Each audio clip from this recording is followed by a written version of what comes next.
So, welcome. We have a great speaker for you. Those of you that are interested in medicine, it will give you one more avenue to think about as you explore options for your life. So I'm excited to hear what she has to say. And with that, we'll turn it over to our program director, Ashley Willett, who can kind of explain how things will work here. Hi, so I'm Ashley Willett. I'm Program Director for Education for Tomorrow Alliance. Thank you so much for joining us tonight. We know that you guys are busy and we are just thankful for your time. Couple logistics. This is 1 hour start to finish. So we start on time and we end on time. We will end at 7:30. We cannot see you. We can only hear you once we're in the Q&A session, if myself or Monica gives you permission. So if you have questions, that means there's 3 ways for you to let us know that you have questions. You can use the raise your hand feature at the bottom of your screen. You can put a question in the chat, or there is a Q&A feature. But again, we cannot see you or hear you, so therefore you must use one of those features to be able to ask your questions. If you are part of a CISC Academy, I don't have the papers that approve that you've been here. So if you will please contact your headmaster directly, that is how you will get the form. Really, our big goal tonight is that you soak up all of the knowledge and information that you possibly can from our wonderful speaker and just be able to take something away from this that you can start to apply to your own life. With that, I want to introduce our board chair, Ms. Crystal Riley, who is the VP and Chief Operating Officer for Houston Methodist.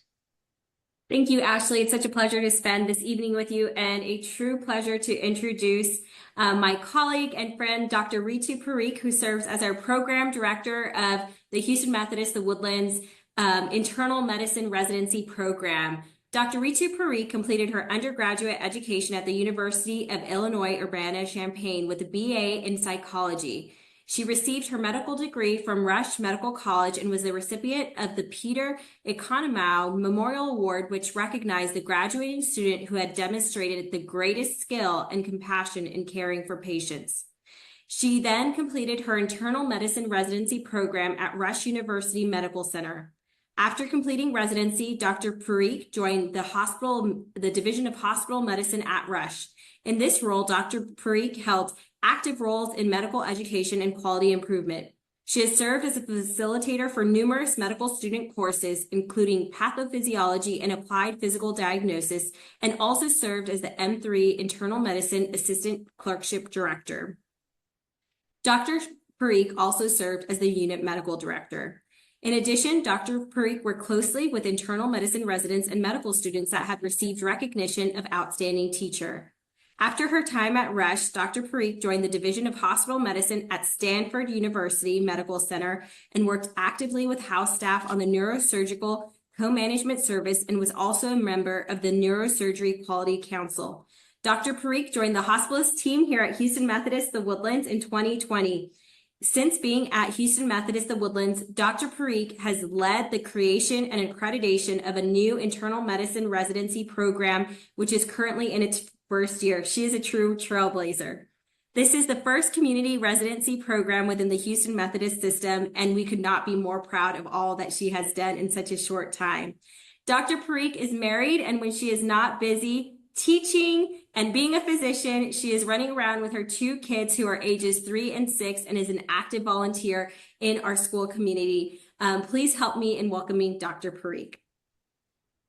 Thank you guys so much for the very kind introduction. It's such a pleasure to be here tonight with you guys. High school is such an incredible time of growth and really that first venture into career exploration. So I'm so happy to be here. And I know it's also a really busy and stressful time, so I really appreciate all of you taking the time to be here with me tonight. I'm just going to share my screen.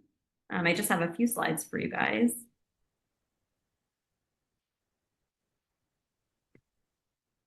Are you guys able to see my screen? Okay, perfect. Yes.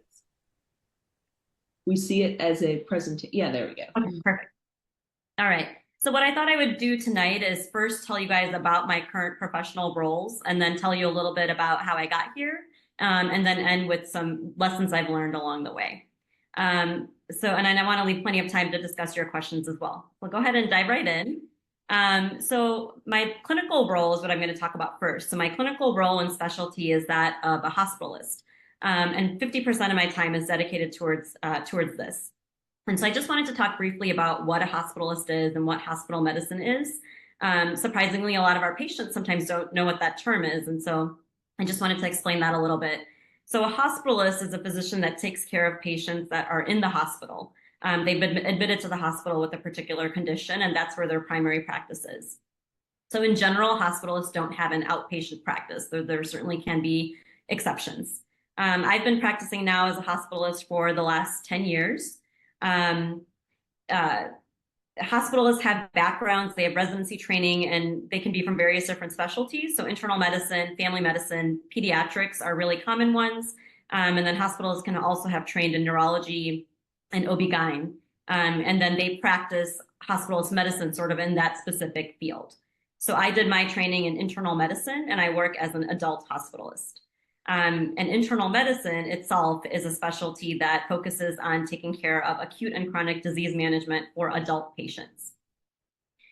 So in my role, I help take care of adult patients that have been admitted to the hospital with a wide variety of conditions. This entails day-to-day care of the patient, both in terms of admission, diagnosis, treatment, and ultimately discharge. Also as a hospitalist, another big role that I have is care coordination. And this is probably one of the most important aspects of my job. And so care coordination involves communicating with the other consulting physicians that are on my patient's case, so such as a cardiologist, a nephrologist, as well as communicating with sort of the entire multidisciplinary healthcare team. And so this would be nursing, case management, pharmacy, physical therapy, to name a few examples. I'm also responsible for the safe transitions of care of my patients. So this is admission from the emergency room to the hospital floor. If a patient gets sicker and they need to go to the intensive care unit, I'm responsible for making sure that they safely go from the floor to the intensive care unit and participating in that handoff, as well as eventually discharge home or to rehab. And so those transitions of care are really important. They're times when potential mistakes and errors can happen. And so a big part of my job is making sure that those transitions of care are hopefully seamless. To give an analogy, I would say that a hospitalist is sort of like the quarterback of your patient's inpatient care team. And that's how I kind of see my role. The field of hospital medicine really developed in the early to mid 1990s. Prior to this, traditionally, most general internists, pediatricians, family medicine doctors would see patients in their clinic. And then either before or after clinic, they would go to local hospitals where their patients might have been admitted to go round on them there. This model ultimately became kind of unfeasible. There was too much conflict between the inpatient and outpatient setting and too many competing priorities. And that's really where the field of hospital medicine evolved. And now there's actually advanced fellowships that can be done in hospital medicine as well. Certain subspecialties such as pediatrics are actually now requiring that additional education in hospital medicine. So it's really been a rapidly growing and evolving field. As a hospitalist, I do see a variety of different conditions. So last week when I was on service, just to give you some examples, I saw some patients that came in with pneumonia. I saw patients that had congestive heart failure, as well as a patient that came in with acute coronary syndrome or a heart attack, as well as a patient with a knee joint infection. So really a very wide variety and breadth of conditions, as well as a wide range of demographics in terms of the patients that I'm seeing in terms of age, background, socioeconomic status, et cetera. And so it's a field that really has a lot of clinical variety, which is something that I find very exciting. Hospitals can also develop specific sub-interests within hospital medicine. So some hospitals take care specifically of oncology patients, or they take care specifically of patients that are on a liver cirrhosis service. Surgical co-management is another big sort of niche within hospital medicine. And for a year of my career, I did spend a year working on the neurosurgery surgical co-management service, where I focused on taking care of the internal medicine problems of those patients that were admitted for neurosurgery or for a neurosurgical acute issue. In terms of day-to-day of my clinical life, hospitals work tends to be shift work. So for our group, hospitals generally work 7 days on, 7 days off, from 7 a.m. to 7 p.m. The day starts off with reviewing the electronic medical record, reviewing patients' vital signs, their lab results, any other test results or consults that they may have had, reviewing all that data, after which it's time for bedside rounds. For my group, we're seeing on average between about 17 to 19 patients at the bedside. While we're rounding, we're also putting in orders for relevant medications, for diagnostic tests, for treatment plans that come up as we see our patients. And then throughout the day, communication is another huge aspect of this. And so constantly communicating with family members, with consultants, with the nursing staff. And so that's kind of throughout the day. In addition to clinical work, hospitalists are often involved with leadership initiatives and quality improvement initiatives within the hospital environment, often working on hospital committees. So for me, for example, I serve on the heart failure committee at my hospital, as well as the pharmacy and therapeutics committee. I previously worked on the readmissions committee, and I'm also part of the communications committee. So hospitalists tend to be kind of leaders in improving the care of patients that are in that setting. Hospitals are often also involved in teaching. And so when I'm on our hospital service and I'm working with residents, things look a little bit different. So when I'm rounding with my residents, they're taking primary ownership of the patients. They're presenting the patients to me. We're spending a lot of time discussing the diagnosis, the clinical plan, the clinical reasoning, and talking a lot about why we're doing what we're doing, and focusing on salient teaching points during that time. With that, that kind of brings me to discuss my other role, which is that of program director for our brand new internal medicine residency program. So I wanted to talk a little bit about that next. And I have some pictures here. This is a picture from our residency orientation of our inaugural class of residents, as well as some of our faculty members. And so I want to just take a step back for a moment and review the scope of medical training for those who may not be familiar with that. So in terms of medical training, you're going to go to college and then after that attend medical school. So medical school is generally a 4-year program. During the 3rd and 4th year of medical school is when most students are really exposed to different clinical experiences to help them decide what they might want to pursue in the future. During the 4th year of medical school, students finalize which specialty that they want to pursue further training in and apply for residency in. Residency is a period of immersive clinical education and training where, different from medical school, residents are really taking ownership and autonomy of the patients and making decisions, all with appropriate supervision, of course. The length of residency is variable depending on which specialty you're doing. So for internal medicine, it's 3 years, similar for family medicine, for pediatrics. Some of the surgical specialties tend to be longer, so general surgery is 5 years, neurosurgery 7 years. After successfully completing a residency, physicians are then eligible to practice unsupervised and then also sit for their specialty board exam and become board certified. Some physicians, after completing residency, may also choose to do more advanced training and pursue fellowship education. So for example, after completing an internal medicine residency, physicians have to do additional fellowship training in order to become specialized in cardiology and rheumatology, oncology, just to name a few examples. And those fellowship lengths can vary from anywhere between 1 and 3 years, depending on the specialty. And then after that, there's another board certification exam that they sit for. So that's kind of the general scope of medical training, what residency sort of looks like. And so the other 50% of my time is dedicated towards being program director for our brand new residency program. So as program director, I'm responsible for providing oversight and management of the overall residency program. And this is really multifaceted. It involves numerous responsibilities. So number one, making sure that our program is in compliance with requirements as defined by the Graduate Medical Education Governing Body, the ACGME. This entails making sure that our clinical experiences and rotations are all well organized and are providing both the clinical training and didactic education that our residents need in order to be successful. So for example, our first year residents, they do 16 weeks on our inpatient medical wards. They do 8 weeks in the ICU. They do 2 weeks of nephrology, 2 weeks of pulmonary, 4 weeks of cardiology. And so I'm responsible for making sure that all of those rotations are appropriately organized, that we have appropriate faculty and preceptors overseeing those rotations, helping to define what the goals and objectives of each rotation are, and making sure that the clinical exposure that the residents are getting is going to be valuable to them for them moving forward in their training.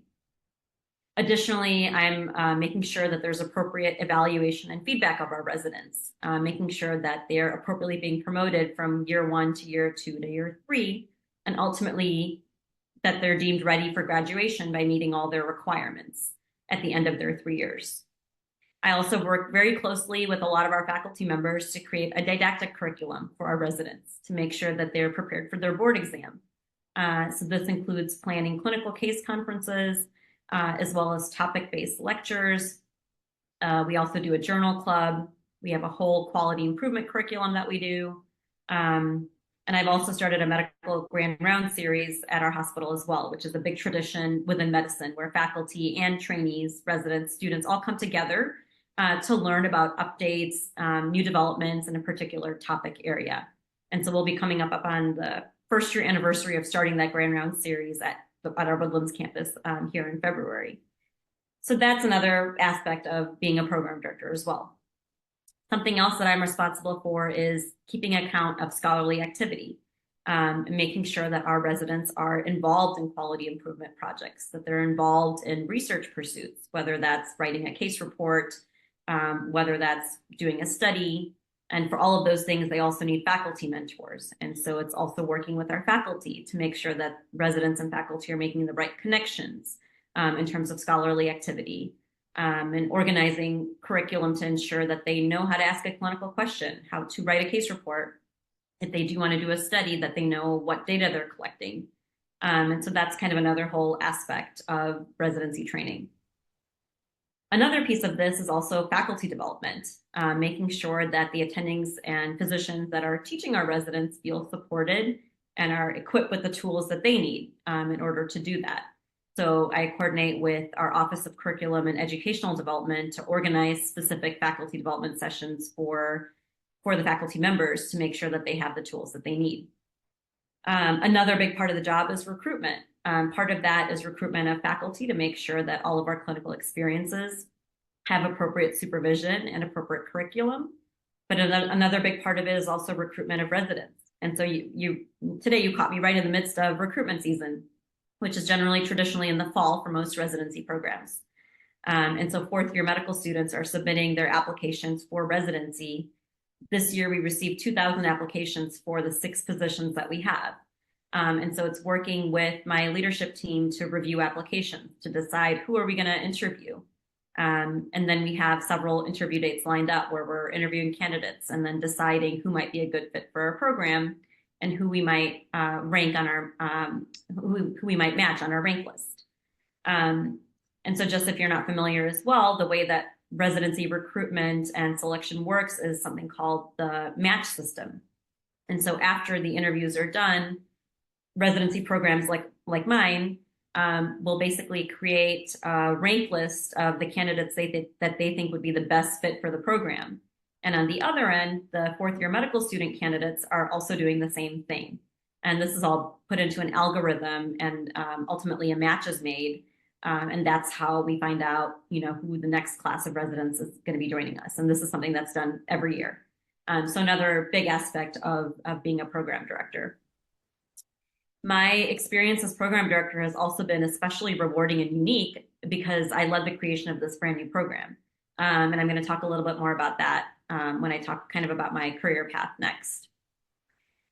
And then just to mention, in addition to my professional roles, my other big role is that with my family. And so I have 2 little kids and I'm a mom. And so talking about my professional career path and thinking about work and life and balance and success in that arena has also been definitely a period of growth for me and figuring out what works. And I'm going to talk a little bit about that with lessons learned as well, but that's another big current role of mine as well. So in terms of, now that I've told you what I'm currently involved in, I just want to take a step back and kind of go over how I got here. So I was actually born in India and immigrated to Chicago suburbs with my family when I was 7 years old. I was always exposed to healthcare. My mom is a physical therapist, and she had an opportunity to come here for a job, and that's kind of how my family was able to move here. And my dad actually was a dermatologist in India, and upon moving here, he got his master's in public health and then later worked in the public health sector for the duration of his career. Despite that really early exposure to healthcare, however, I never knew for sure that I wanted to be a physician or necessarily even wanted to be in healthcare. In high school, I was very involved with our school newspaper and also with various community service organizations. I went to college at the University of Illinois at Urbana-Champaign. I majored in psychology, but I also did make a plan from the very beginning to complete my pre-med requirements just in case that's something I ultimately wanted to do. By this point, my older sister, who's 6 years older, was in the midst of her finishing up medical school. She was about to start her residency in internal medicine. I still wasn't sure that that was right for me. In college, I was very involved with a campus multicultural organization where I planned pretty large-scale events. I was involved with community service, with the student senate. Even though I wasn't doing anything specifically healthcare related, all of those activities and roles in these campus organizations were really meaningful because they helped cultivate skills of organization, communication, and confidence, all of which have been really important throughout the rest of my career. At this point, I was still debating between medicine, between law, and journalism is what was sort of on my short list. Between the summer of my sophomore and junior year, I had a couple other forays into medicine. I worked as a patient services representative for a physical therapy clinic, and I also worked as a research assistant in behavioral health. With both of those experiences, I had more exposure to the healthcare setting. I also had more direct patient interactions. And so ultimately, I decided at that point that medicine would be a good fit for me to pursue my passion for a service-related career, which is really what I wanted to focus on, and a desire to improve healthcare access and equity. So after that, I decided to apply to medical school. I took my MCAT. I applied. I was accepted to Rush Medical College in Chicago, and that really became my professional home for the next 10 years. I also met my husband during the first year of medical school. We both completed our internal medicine residencies at Rush. And after that, I stayed on as a hospitalist and a faculty member for the internal medicine program there. And it was in those first several years as an attending at Rush where I really became interested and passionate about medical education. I was given the opportunity to be a preceptor for a second-year medical school course called Applied Physical Diagnosis. In this course, I worked with second-year medical students to help develop their history-taking, physical exam, and communication skills. I was also a facilitator for a second-year medical school course called Pathophysiology, and then later became a facilitator for the preclinical longitudinal curriculum for first and second-year medical students. So I kind of got a taste of medical education to begin with, and then really kind of took a deep dive in. I also continued to work with medical students and residents on the inpatient service, rounding with them and seeing patients, and eventually had the opportunity to become an assistant director for the third-year medical school internal medicine clerkship.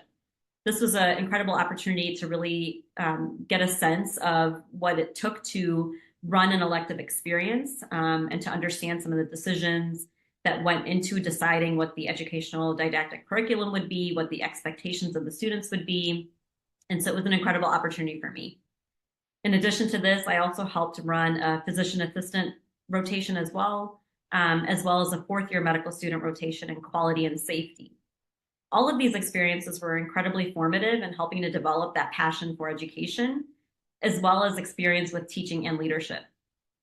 After my fourth year as an attending at Rush, my husband actually received an opportunity for advanced cardiology training at UCSF. So that ultimately brought our family to the Bay Area. During that transition year, I had an incredible opportunity to work as a surgical co-management hospitalist at Stanford. And here I was really able to be immersed in a very academic environment with a huge focus on medical education and scholarly activity, which was an incredible opportunity for me as well. At this point, it was sort of the midst of COVID. We were sort of looking to see what the next step would be in terms of career opportunities. And my husband received an incredible opportunity at Houston Methodist The Woodlands to start their non-invasive valve program. And I received an opportunity to work as a hospitalist there. And so that's what led our family here to the Woodlands in Texas. We fell in love with the Woodlands. We loved the community. I loved being at Houston Methodist The Woodlands. It was an incredible culture, incredible colleagues. But at the same time, I definitely missed the academic environment. I missed my educational roles.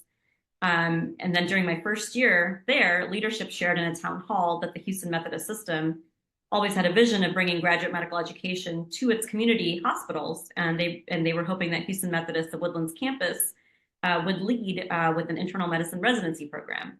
And they were looking for physicians to lead this effort. And I was so excited to hear this. I immediately expressed my interest to be involved.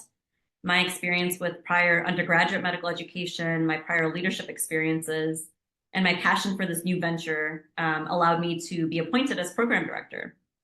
And since then, I've had a very incredible and a very unique opportunity to really build this residency program completely from the ground up.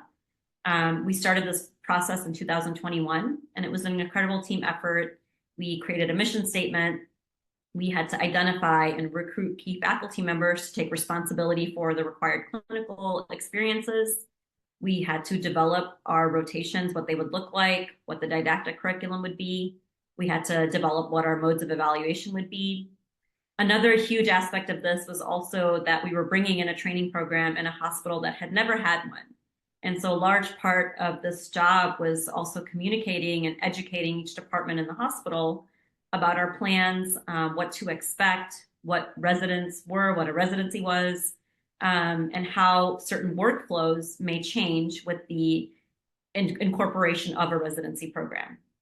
And so we received our accreditation from the ACGME governing body in January of 2023, and we just welcomed our first class this last July. And since then, the program has been off to a really smooth start. Our first class of residents have been doing really well. And now we're in the midst of recruiting our second class, as I mentioned. So it's been an incredible journey to be able to be part of developing this new program. Now that I kind of, talked about what I'm doing, how I got here, I just wanted to kind of go over some lessons that I've learned along the way. I think one big lesson that I've learned is that healthcare and physician careers are very versatile. I think when I was first envisioning a career in medicine, I never really thought that this is where I would end up. I never really thought that I would be involved in medical education or that it was even a possibility or that those roles even existed. And so, I would say that if you're thinking about a career in healthcare or wanting to be a physician, just know that there's so many different opportunities to do different things within the realm of medicine and the realm of being a physician. And so medical education is definitely one venue to pursue. Physicians are often leaders as well in administration and executive leadership within hospital systems. Physicians can be researchers. Physicians can be involved in public health. And I did learn about that from the way that my dad's career trajectory changed into public health. Physicians can be entrepreneurs. Many physicians that I know own their own businesses. Informatics is a huge area, especially with the advent of the electronic medical record and now with AI. And then physicians are often involved in pharmaceutical industry as well as the device industry, as well as consulting both for farm or device, but also consulting for improvement of quality and workflow. In a couple different institutions I've been at, we've had physician consultants come in to try to see how can we improve certain workflows and be more efficient. And so my point being that that there's no one box that a physician career fits into, and there's so many different ways that your career can involve and include other interests that you may have. Another lesson I've definitely learned over time is to embrace change. So, when I first became an attending at Rush, where I did my medical school and my residency, I really thought that that's where I was going to be for as long as I could really foresee. And so when the opportunities came about to move to San Francisco and then ultimately to move to Texas, it was very jarring for me at the time. It was pretty scary to think about going to a new institution, to learn a new culture, to think about being in a different job. But I'm so glad that, my family and I, that we did embrace that change, because I think it really brought forward new perspectives. It's great to see how different hospital systems do things in different ways, and how, that's really helped me develop my own individual practice by taking that into account. And then certainly new opportunities.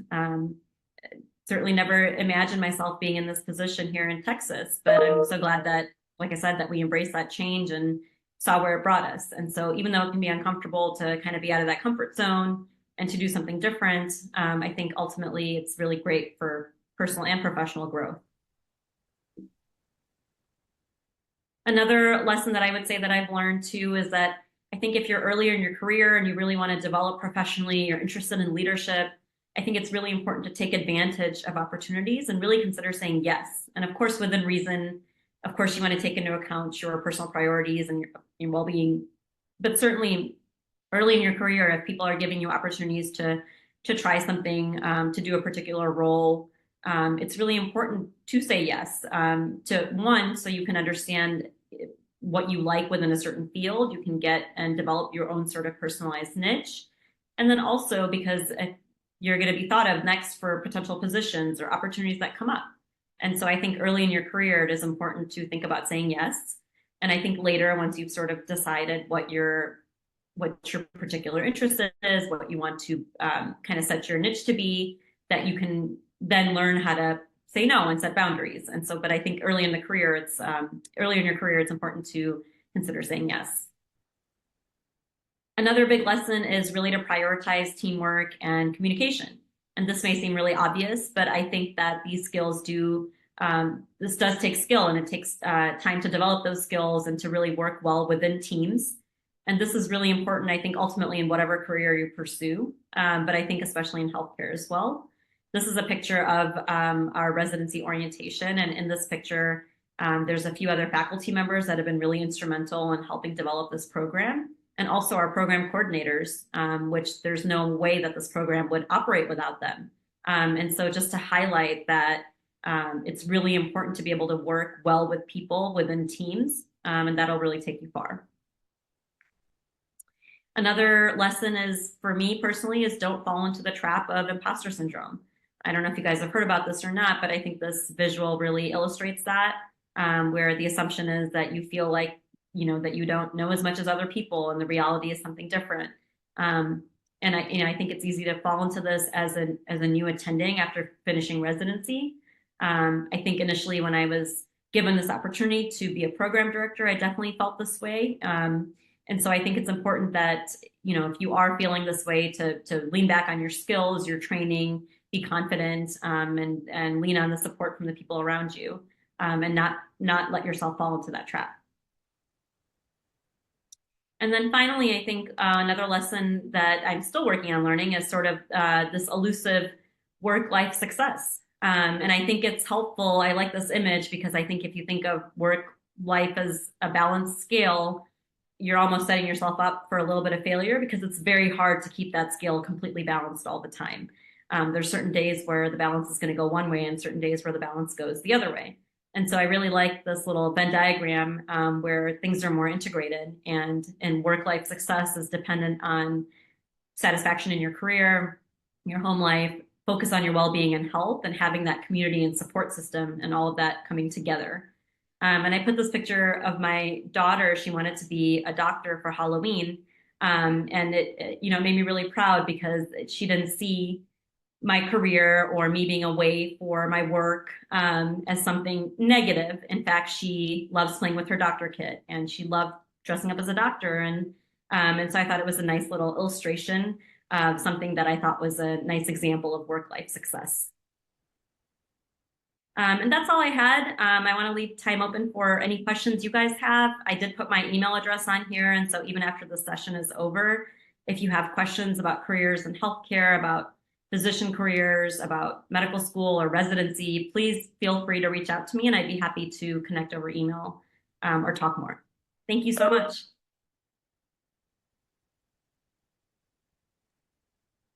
Students, this is the perfect time to put questions into the chat or raise your hand to be able to ask the questions that you have and get the most out of this.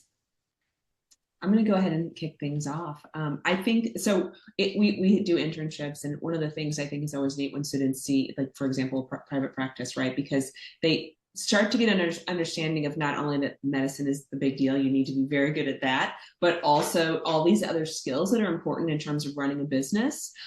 So especially knowing that you obviously had exceptional medical training, but starting a program requires all of these other skills. Like where did you have a chance to kind of develop those? How did you even figure out what you needed? Because starting a whole new program requires a whole lot of a different skill set than just knowing the ins and outs of medicine. How did you develop those? Yeah, absolutely. And I really think that prior leadership positions and prior experience with organizing things, with leading teams, I think those are some of the skills that came into play with helping me be in this role. Because it was definitely very overwhelming to think about starting a new program and, where do I even start? And so leaning back on my own residency program, leaning back on just having the ability to work with people, to collaborate with people, I think that was a really important skill. And I don't think that necessarily is specifically from medical training, but I think just from having other experiences and working in teams and working as a leader. And then I think really leaning on mentors. I was thankfully paired up with a mentor within the Houston Methodist system that was able to guide me, as well as I called my old program director when this was all starting out and I asked him for advice. And so I think connecting with the right people to help guide you is also, an important aspect of this. Thank you. I'm gonna allow Addison, you should be able to unmute yourself and ask your question. Hi. Hi. So I was wondering because my mom's in healthcare and I know it's such a tiring, like exhausting work atmosphere a lot of the time, and there's a lot of schooling that has to go through it. What kind of things do you do to avoid burnout or feeling like it's too overwhelming or that you don't like it anymore? Yeah, that's a really good question. I think a lot of it is making sure that you're taking care of yourself. And so making sure that you're allowing time to do the things that you enjoy. So at the end of the day, I love to read. And so at the end of every day, I spend some time reading just for myself. And I think that really helps. I think it also helps having supportive colleagues and being in a supportive work environment, which certainly I'm in right now. And so sometimes having a tough day, being in the same room as a lot of my colleagues and being able to talk about that, being able to talk about some of the tough experiences maybe from that day and interacting with patients or something difficult that we saw. I think that helps significantly to help avoid that burnout, as well as having that supportive set of colleagues, I think is also really important. And then I think leaning on, understanding that in healthcare, but also in life, I feel like you need to have your team. And so I think that's something else that really helps me too, is just having a really great support system. And so I have the fortunate support of having help from my parents and my husband's parents with my kids when I'm on those busy hospital service weeks. And so kind of leaning on my support system also, I think really helps avoid that burnout too. Thank you, Addison. We have an anonymously submitted question. It says, what was your favorite part of medical school, and what was that most challenging? That's a great question. I think the most challenging part of medical school were the first 2 years of medical school for me. The first 2 years traditionally of medical school, and I think some of this is changing over time, but the first 2 years traditionally tend to be really focused on the basic sciences, and it's a lot of classes and it's a lot of exams, and it's less patient interactions, it's less clinical environment. And so I think that was hard for me. I think in the first couple of years of medical school, I thought to myself, what did I get myself into?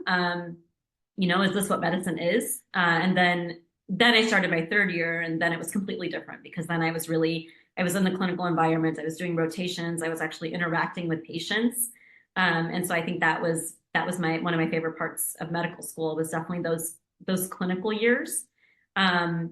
And, I think the other great part about medical school was, again, it is tough studying and going through all those things, but again, developing a close group of friends to be able to do it with, and having that camaraderie was another great aspect. I always look back on medical school really fondly because of that.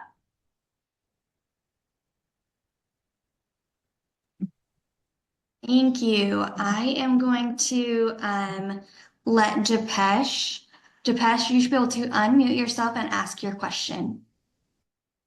Thank you. So as a member at Methodist, does Methodist offer like what sort of internships do they offer for students in high school? And if so, how could we apply? That's a great question. And I'm happy to follow up with specifics via email for you. There is a summer volunteer program that I'm aware of that is specifically geared towards high school students. And they have I think it's a 6-week program in the summer, and I believe it does require an application process. So I'm happy to follow up with you, Monica, or email you, Japesh, with more details on that.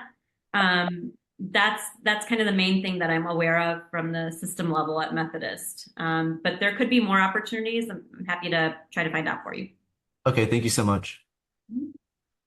And I will just echo that in addition to the program that's a core run through and through by Methodist and Methodist the Woodlands specifically, they also take a handful of EfTA interns. So you can apply if you're a rising senior and you're in basically the spring of your junior year. You can apply for this and any number of internships in a really wide range of fields, but we typically have had 4 or 5 the past few summers that are going at Methodist. So those students always have a really great opportunity. They get to see and do a lot. They get to, it's a different level than some of the junior volunteers where you're kind of answering phones or directing people to rooms. You really get to do and see a lot. So definitely worth exploring kind of all of those options. It might give you a little bit of a snapshot. I will go into another anonymous question, which is asking kind of how you chose that specialization of adult hospitalist, or were there other ones that you were considering? Yeah, that's a great question. So during third year of medical school is really when you do your core rotation. So you rotate through pediatrics, OB-GYN, surgery, internal medicine, family medicine, neurology. And it kind of gives you that's kind of at the end of that year, you sort of have to decide what you want to do. And so I kind of went through that year, and honestly, I didn't really know what I wanted to do. Internal medicine was my last rotation of third year, and that's when it sort of clicked for me. I really enjoyed the variety of different conditions that I saw in internal medicine. I really enjoyed the team environment. I really enjoyed the inpatient environment. So that's kind of how I chose internal medicine. And then during internal medicine residency, it's sort of similar. Again, you kind of go through different specialties within internal medicine. So you rotate through cardiology, pulmonary, hematology, to name a few. And so, I think I debated for a while about maybe I wanted to do hematology oncology. That was probably the only specialty that I truly considered. But ultimately, I really enjoyed seeing a little bit of everything. And I felt like hospitalist medicine allowed me to do that. And I liked being in the inpatient setting. And so those are the couple reasons why I chose to be a hospitalist. And that's still what I find exciting about the clinical aspect of my job. I love seeing the variety of different things that I get to see. I like being in the inpatient setting. I love the team environment where I get to work so closely with the nurses and the case managers, and now the addition of our residents. And so I think that's what I find really exciting about being a hospitalist. Thank you. Our next question has to do with the MCAT. Specifically, they'd like to know how many times you get the chance to pass it. However, I would love for you to expand just on the process of preparing for that. I can't imagine what that process is like to prepare for such a monstrous test, really. Yes, it can definitely be overwhelming. And you guys are taking me back quite some time. I think I took the MCAT in 2006 or 2007. So it's really been a while, and probably some of the rules around the MCAT, I can't say that I know them offhand in terms of how many attempts you're allowed. Certainly it's more than one for sure. But I think in terms of MCAT preparation, it was dedicating a good chunk of time. And so a lot of students will dedicate a whole summer, towards studying for the MCAT, and that's pretty much what I did. And I also did take a review course. I think I took it through Kaplan, which was helpful as well because it gave me an organized and a structured way to study for it and materials that I could use. And I think that was kind of the biggest thing. I will say that tends to be a theme, I think in a lot of different professions, but within medicine as well. So, once you're done with the MCAT in medical school, you have to take your USMLE exams. There's 2 of them that you take during medical school. There's another one that you take during residency, and then you take your board certification exam after you complete residency. So there's a long list of exams that you do have to go through. in the medical field. And I think for all of them, I think the big lesson is allowing yourself the adequate time to prepare and using the right resources. And some of those resources vary from exam to exam. But generally, the medical school and the residency programs that's part of their job, is to help you prepare for those exams too, so that you're not left to figure it out on your own.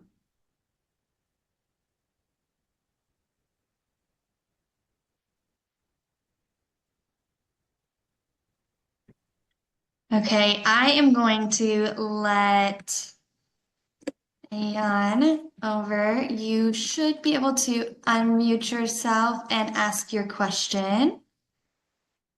Okay, so what do you think about combined BSMD programs? Like, there's a couple universities that have those programs, like, you can combine your undergrad and medical school. Yeah, I think those programs are great. I think it helps you kind of finish a little bit quicker than if you do the traditional route. I think I know a few people that have gone through some of those programs and they've had really good experiences. I know that they tend to be very competitive. And so, I think that's something to keep in mind. I don't necessarily think that if you do that program versus going the traditional route of going to college and then going to medical school, I don't necessarily think there's any huge difference in terms of your candidacy for medical school. I think both types of students are equally well prepared. I will say that I think over time, I think that more and more students tend to do their undergraduate degree and actually even take a little bit of time off between applying for medical school, and even between, kind of do a more non-traditional path. That's becoming more and more common. But I think those programs are great. I've heard good things about them. I've had friends that have completed them. And I think they are good opportunities.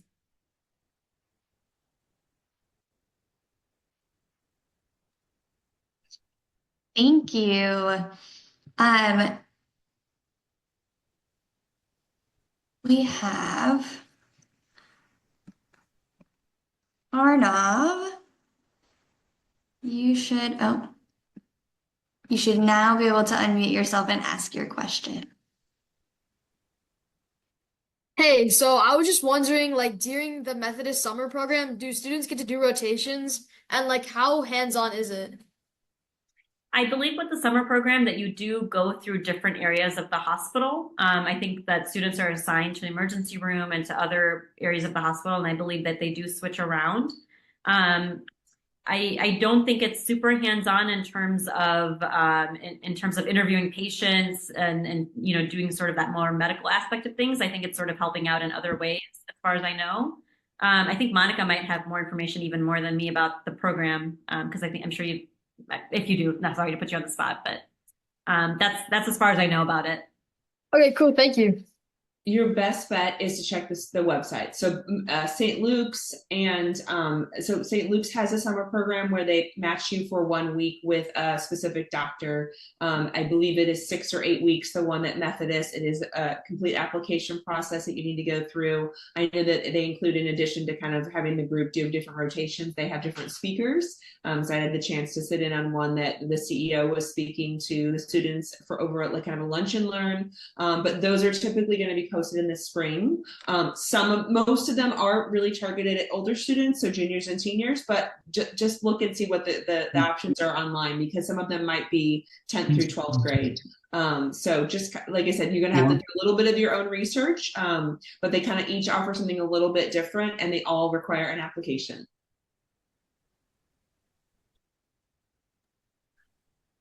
Thank you, Arnav. We have an anonymous question.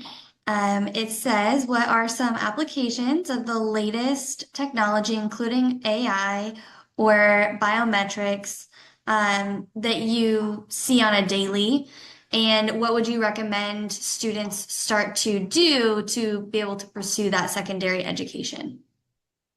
That's a great question. I think one really cool technology that Methodist has recently introduced is something called bio buttons. And so this is a little device that patients are now wearing in the hospital, and it's able to measure some of their vital signs, so like their respiratory rate, their pulse, and their temperature.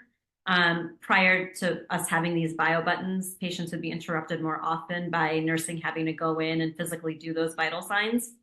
So that's been a really cool technology that's been implemented recently by Methodist, and it actually all the values get remoted to kind of their big monitoring center. So not only is someone watching that locally at our hospital, but there's also somebody watching it kind of at the main medical center. So there's kind of multiple layers of making sure that those vitals remain stable. And if there's any issue going on, there's multiple layers of safety there.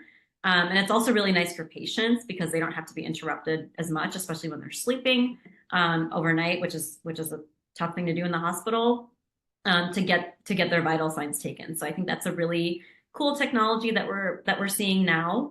I think that we are going to see more of AI incorporated into the electronic medical record.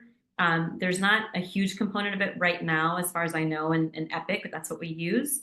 There are a lot of dictation tools and things like that we're using that are helping physicians be more efficient about their charting.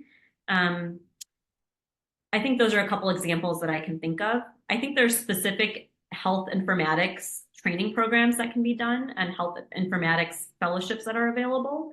And so I think if that's an area that you're interested in, that those are things that are available sort of within the scope of medical training too.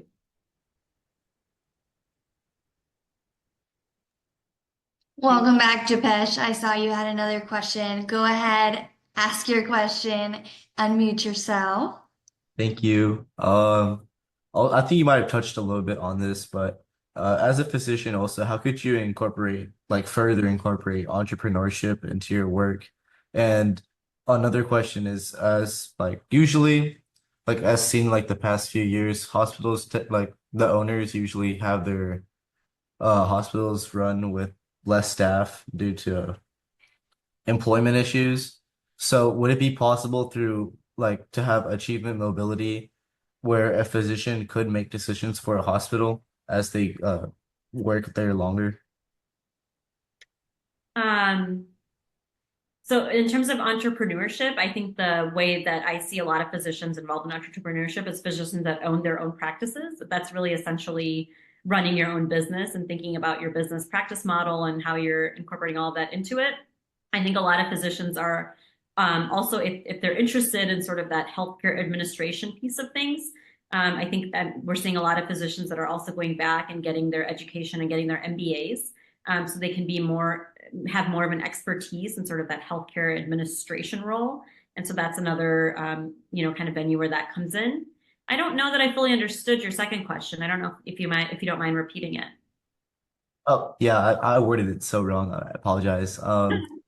What I meant was, usually a physician itself, him or herself, has more knowledge regarding what needs to be occurring at a hospital, more than maybe an owner of the hospital. And is it possible for a physician to get to that level where they can also practice, but also participate in that sort of administration up there as well? Oh, yeah, absolutely. Yes. Yes, I think a lot of physicians are in administrative and executive leadership roles. Great example is a physician at our hospital, Dr. Knight. He's our chief medical officer, but he's also a practicing ER physician. So he's kind of immersed in both the clinical aspect as well as that administrative leadership aspect. So absolutely, it's possible for physicians to be in those roles. And I think, again, that involves being involved with leadership. I think sometimes it involves further training and education on healthcare administration or potentially an MBA, et cetera. But I think absolutely physicians can definitely be involved in executive leadership roles in hospitals, and many physicians are. All right, thank you so much. Yeah. What are some things that you would suggest that students maybe be, kind of involved with? So we get a lot of students that are like, maybe I want to do something in education, in medicine, right? But what are some ways to kind of hone that skill? You talked about how you didn't really know your specialization until you're in your third year of medical school. So how did you know, number one, whether you were in high school or even, do you wait till college to decide, or is that too late? Or how do you cultivate that interest from maybe that's something I want to do to, yes, I want to go to medical school? What were some of the things that you were involved with, experiences you had that really helped you shape that? Yeah, that's a great question. I don't think I really figured it out until middle to end college that this is ultimately what I wanted to do. So I think exposing yourself, like you guys are doing by being here, exposing yourself to different ways in which you can learn about the careers you're interested in, is great. I think if you're interested in healthcare, I think if you can find a local physician that maybe will let you come shadow for a bit in their clinic or in the hospital, being part of the hospital volunteer program, kind of putting yourself in that environment to really understand what it's like. Talking to physician mentors to find out what their day-to-day life is like and what that looks like for them. I think all of that will help in maybe helping you decide if that's something that you really want to pursue, knowing what it entails. So knowing what the path is, in terms of you need to take the MCAT to get into medical school, but then after that, it's, at least 3 years of further training. And there's more exams. And so kind of just knowing what the expectations are of what things are going to look like for the next several years, I think is also important. So there's no surprises kind of once you enter a specific career trajectory. And then I think in terms of preparing yourself, even if you don't necessarily know that you want to do medicine right now, I think being involved in the community is always going to help you no matter what career you go into. I think being involved in leadership is always going to be a pro point, even if you're involved with leadership activities that have nothing to do with medicine, it's still going to give you the appropriate skills to be a competitive applicant. So we might have, if anyone has one last question, I'm going to ask one in the meantime.